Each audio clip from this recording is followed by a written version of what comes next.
All right. Good afternoon, everyone not watching live, because you guys have given up watching live, evidently. But our numbers for after hours, as always, are skyrocketing. It's always really I know called this out on the broadcast several times, but it's always kind of funny. Like, we used to have, like, all these people would attend in person in Zoom like 4 or 5 years ago. But when we would start doing this live and just letting anybody in, none of you show up. But then I look at the stats counter, and you're all watching like at 8 o'clock at night over a hamburger or something. So it's really great. This is the end of year. I just called this episode Gobble Gobble because we're kind of in this weird area of the playbook where we're trying to prepare for and adapt to the holiday season. And some of the things I have changed around for the end of year activities here to focus on kind of an emergency we have, which is you guys need to be getting and learning AI so that you can talk to your customers about this. And I think this is a great opportunity for you to set the table for QBRs. So you're seeing, and I'm sure you're, as an MSP, you're tired of hearing all the vendors talk about AI. They're all trying to establish themselves as the authorities. But there's a reason why they're doing that. They smell blood in the water. That's you, true. as an That's MSP, need to be establishing yourself the same way. Look at all of us. Look at your favorite vendors. Maybe it's not us. Maybe it's somebody else. Look at them. They are pumping AI marketing into the marketplace at a massive rate. We're even seeing new programs come. What's the Microsoft one where it aggregates AIs? Because there's so many AI tools on the market now. It's like 365 or something like that. And it'll stitch together your AI tools. And everybody is getting on this train because it's a $500 billion, people. $500 billion up for grabs next year. Where are you going to be? And using your holiday season where you got a little bit of a downtime to play around with Claude, play around with Sonnet 4.5, play around with Lovable or Replit. Get your head around this. Use Perplexity and say, generate me a list of the top AI tools right now, and then check them off in your downtime. Get a beer, sit down, and figure out these AI tools. So when your customers need to know, you're ready. So you can now email them over Thanksgiving or right after Thanksgiving and say, hey, Cyber Monday deal. We'll come in and talk to you about AI. You just got to schedule a time. Well, a lot of the conversations that I hear are, I don't know, a little jaded, and I totally get it. But, a lot more talk about the AI bubble, and, this is going to pop. And I don't know. I'm sensing this expectation. The bubble hasn't even begun yet, people. That people are going to wait, because, this is just all going to pop. All right. It's okay. Yes, there may very well be an AI bubble coming, but it's not going to go away. All right. So yes, there's a lot of money out there. There's probably some companies that aren't going to make it. All right. But what are you going to do? All right. And the end result is the information that you can gather now and the place that you can position yourself with your clients right now is going to establish you as a trusted source whenever whatever happens within that AI marketplace. You need to be talking to your clients. You need to be aware of what's going on. And we've hit on this several times before. You might not feel like you're an AI expert. Don't worry. You still know more than your clients do. All right. And so don't position yourself as an expert.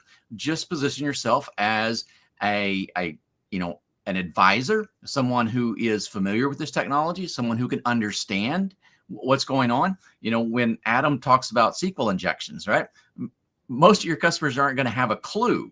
All right. Now, me, I'm not a database guy. I'm learning a lot really quick. All right. And I've heard the term SQL injection. I understand, roughly what it does. But at an expert level, do I get that? No. But if I'm talking to my clients and this topic comes up, I'm still much, much more knowledgeable than them. And I can steer the objectives and our path that we're going down in a reasonable direction so that we can uncover the nitty gritty details that we need in that, rather than just taking a random stab at something. So Yeah. it's a really, really great opportunity for you to get involved here. And if you're kind of wrapped around the axle of how am I going to sell this? How am I going to make money on this? I would say hold off a little bit. That's just kind of my personal opinion. I think those opportunities will kind of show themselves a little bit later in the cycle. But right now, the most important thing is to do it. Be involved. Get into it with your customers. Yeah, it's like for those of you who remember, it's been 25 years with the dot-com bubble. Mm-hmm. Yeah, the dot-com bubble burst. That's right. And Yep. we haven't seen anything from the dot-com since. Yeah. So you guys remember, like, we were writing HTML code, and guess what, guys? It sucked. You were using Cold Fusion, and you know it, and you wrote bad code, and it's probably still out there somewhere. Yep. That is the world we're in right now. We didn't know enough to know that we didn't know what we were doing. We were just like, oh, I got this. Same thing with AI right now. Now you're a little wiser. Now you're mature. Mm-hmm. Like, I don't know enough to really talk on that topic right now. I'm like, yes, you do. Yes. Be the arrogant teenager again. Be that person who comes in and goes, okay, I've been playing with this for, a while. I think I can help answer some questions here. And you know what? Your clients might teach you a thing or two. And that's okay. Yeah. That's how you build. And that's how we built things back in the dot-com era, is that we figured stuff out on the fly. Yep. And the holiday season is a great time to do this. Talk to your clients. Say, hey, look, let's do a lunch and learn. Let's do something where we're just going to talk through the different kinds of AI that are out there, the security implications of this. I've got a great podcast coming up on the security implications of vibe coding and different AIs.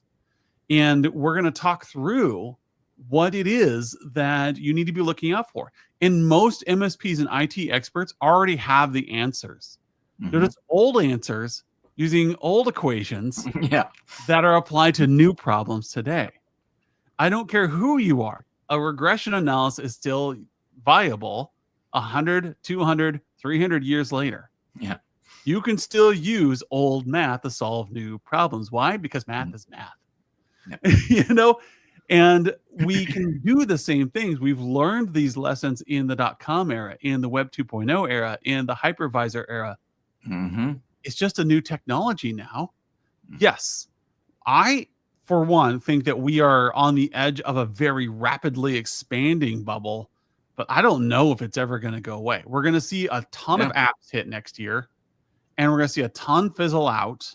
And all this money is going to keep getting poured into the industry next year in 2026. And then things are going to start to stabilize towards 2027. Yeah. But right now is the opportunity to grow. Yeah.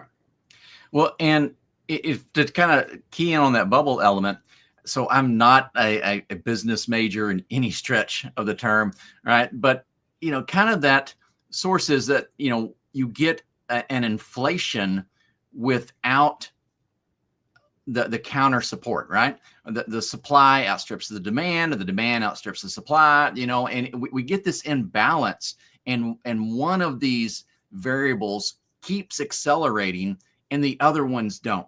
All right. And so that creates a bubble and it pops and everything goes down. But one thing you have to keep in mind, the rate that AI in general, okay, all of its different metrics, the rate that it is increasing is unprecedented in most of the analogies that we're looking at. Right. And so we're looking at key indicators that say, wow, this is outstripping, it's supporting, metrics that is causing a bubble, but the supporting metrics are also rapidly increasing. So it might not pop. It might just keep going. I don't feel that every idea that is popping up with AI is going to be a successful business venture, right? But I think there's a lot of momentum here that is going to continue, even if we have a, rough marketplace around AI in the future. There's still enough substantial value, proven results that is going to make this a very, very viable product and solution to keep pushing with. So it's different. We keep using all of our prior samples. I mean, I'm doing the same thing, all right, to draw this analogy, but the speed element is one thing that is very, very different with AI, and we've got to keep that in mind. Yes. And I think, that's why I want you all to like take this holiday season. Usually we would say, hey, prepare for 2026, get your modeling ready, get your road mapping ready, start planning that out. And in December here, we would spend a lot of time saying roadmap 2026. What I'm going to switch things up here and say, just kind of go along with what Skip's saying. This is happening so fast. You cannot afford to say, oh, I'll get around to that in second quarter next year. No. I'll wait till the end of next quarter. You cannot afford that right now. Yeah. And you have to play with it today. You have to use some of your downtime. After you've had your turkey and you're sitting there in your stupor, fire up Claude and see what you can build in it. Ask Perplexity, hey, what are the top things an IT professional can learn in AI right now? Do something. Yes. Attend some webinars. Look at some recorded sessions. Listen to our podcast. I don't care. Do something to educate yourself. This isn't something you can wait 90 days on. It has to be the next 60 days. Well, I'm telling you right now, if you're not talking to your clients about AI, some MSP out there is going to go in and start knocking on doors and establish themselves as the AI expert in your town. Do you want them to be the AI expert? They may be some ignorant kid who's going to get them in a lot of trouble security-wise. Yeah. Bring in your wisdom and say, hey, look, we've been around for a while. We've seen this before. We want to help you get the competitive advantage as a dentist office, as a flower shop, as a bakery, as a co-op, whatever it is that you are, a hospital. I want to help you get that competitive advantage, but you need a seasoned professional to walk you through this.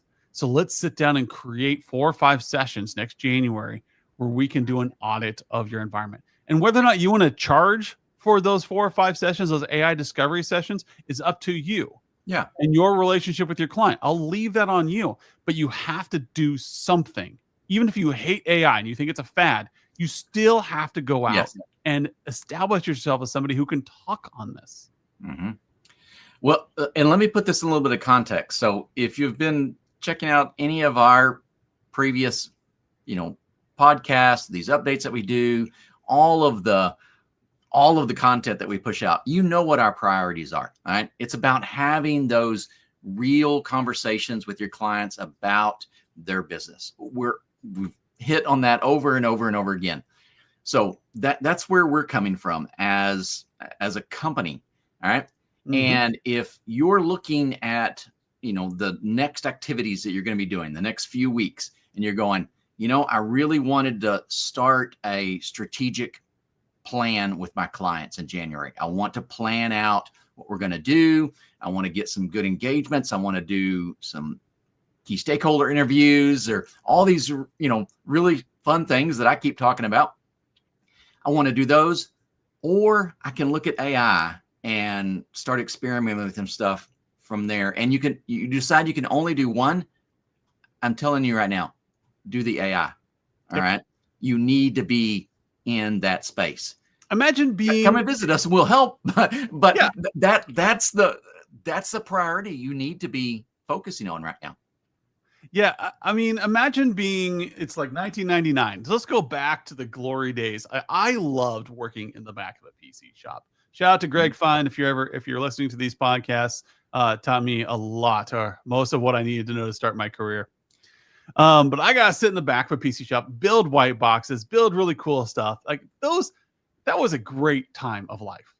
Yep. However, the world was evolving rapidly back then. We had time though.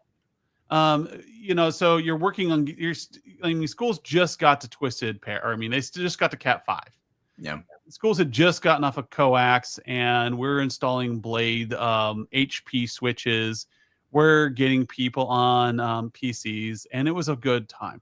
But imagine ignoring the fact that the web was out there, that schools needed to learn how to adopt Wikipedia and Encyclopedia Britannica Online and those things. Imagine being people like, we're just going to keep building white boxes. Yep. I'm going to keep doing business like I'm doing it because it's working.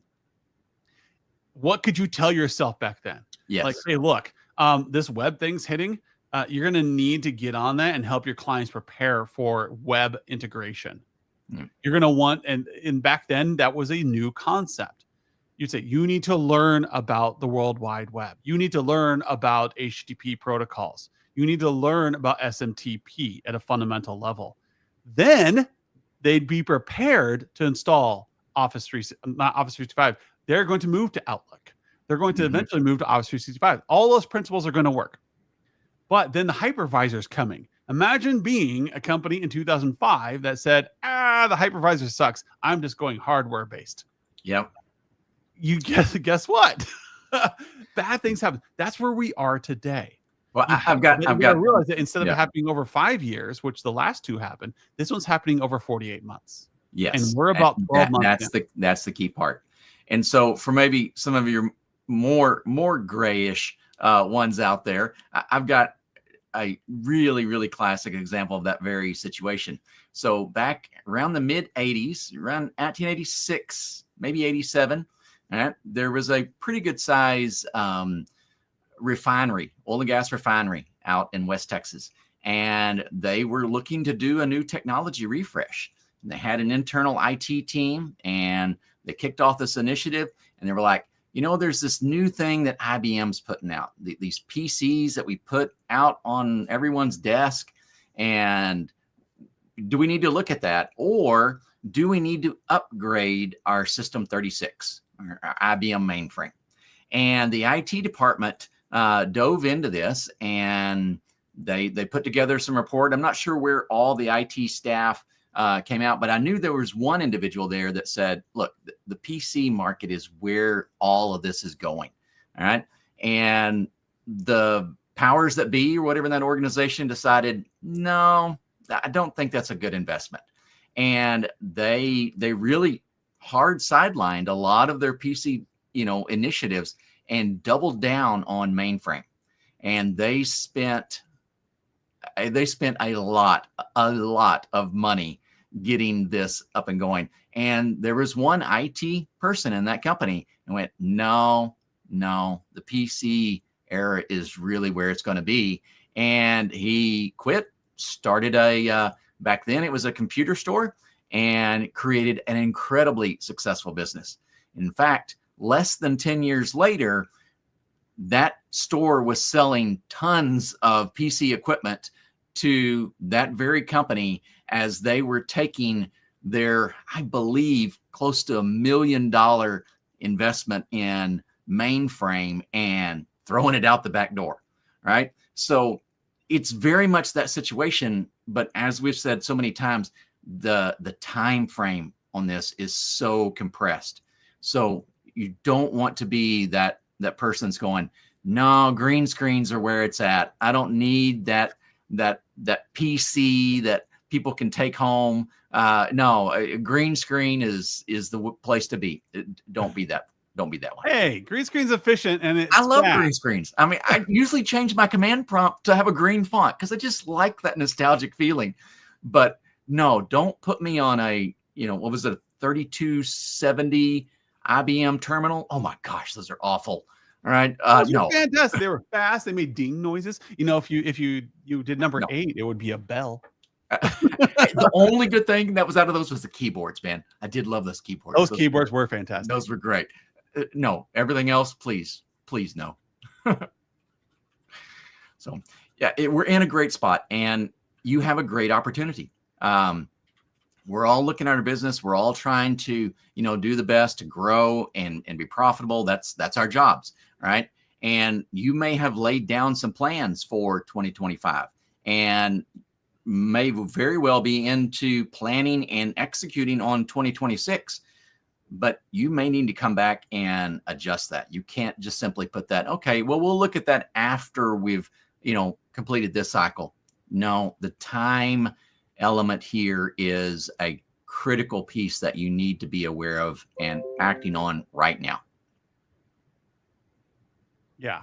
I think that's what I want for you guys at the end of the year here. We're coming up on 20 minutes on this broadcast. But what I want you guys to think is, while you're eating that turkey, while you're enjoying this big Thanksgiving meal, understand that next year is a business Thanksgiving for IT. This is Yep. another .com, people. Yep. How are you going to come to the table? How are you going to get your piece of the pie? And how are you going to help your customers, your clients get their piece of the pie? And how are we going to move forward and accelerate this industry in a safe and secure fashion? This is the time to strike. Yep. You know it, and you've been told. If you want advice on this, feel free to reach out. Reach out to Skip or I. We've been analyzing this a lot. We've got our concerns, and we're both jaded enough IT people. We're old hat enough that we this again. Dust off the book and let's run the playbook on how to quickly adopt new technology. Yep. Well, and you can boil it down to such simple elements as well. I mean, getting into this. So I've got lots of AI conversations coming up, right? And people know I'm an IT guy, so they ask me questions. And, you can kind of just start going down that road. And so like ChatGPT, the most popular one, I've got a really short, definition or evaluation. ChatGPT is a fantastic tool when you need to make something up, right? It can create really, really good stuff. ChatGPT's worst characteristics, it likes to make stuff up. And it can drive you absolutely bonkers. All right. So, but just knowing that silly little element there of its plus is also its Achilles heel helps you steer where this needs to go. Do you need something very, very precise, a very rigid, repeatable, hard-coded almost sort of process? I would say ChatGPT is not your best solution, but you might use ChatGPT to get to that solution. So it is going to be, at least early on for a while, I think, a very blended approach, and you need to familiarize yourself with the tools in the toolbox. You don't want to be picking up one of those crimper tools and going, what is this thing here? Can I stick my finger in here? That's not going to be a good idea. You need to know the tools. I think that's it. Like, you just need to be familiar, right? So for instance, had you done yourselves a favor and really researched Small Business Server 2003, you'd have realized it was a bad idea. But at least you have an opinion now. You could say, hey, you know what? We're not going to do Small Business Server 2003. We're going to give you 3 separate servers, and we'll worry about consolidating later. This is just too new of a technology, and let's go ahead and fix this right now. Or you can say, hey, Small Business Server 2003 is the best thing ever. Let's put these everywhere. And then it's on you to fix the problem at the end. So the whole question here is, are you educated? And when are you going to educate yourselves? What Skip and I are saying is you've got 4 to 6 weeks here to educate yourself. And then that's it. All right, everyone. This has been a great conversation. No community update next week. I'm going to be too busy eating turkey after cooking all morning. So gobble, gobble. Hopefully you guys all have a great Thanksgiving. For you overseas or Canada who celebrate at different times, just know that we're not thinking of you. There we go. All right, have a good one. We'll see you all later. All right, thanks.